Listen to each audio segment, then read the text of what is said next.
Precaution: use only sketch pen for color. Treatment should be taken for 4 hours once a day. Patients should not stop their medicines immediately. Ladies should not treat themselves by pregnancy and periodic cycle.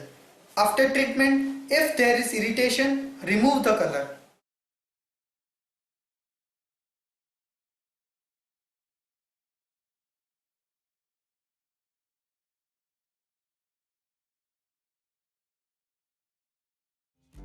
नमस्कार दर्शकों, मैं हूं Ketan Chavda. Colour therapy में आपका स्वागत है।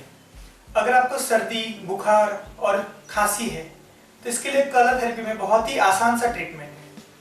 इसलिए आपको 3 कलर की स्केच पेन लेनी पड़ेगी, yellow, blue and orange. Yellow colour की स्केच पेन लेके आपको आपके राइट हैंड साइड पे अंगूठे में इस जगह एक डॉट करना है।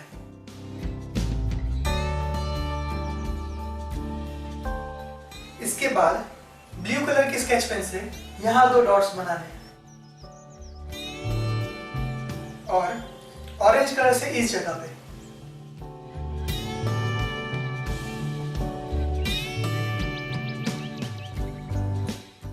धन्यवाद।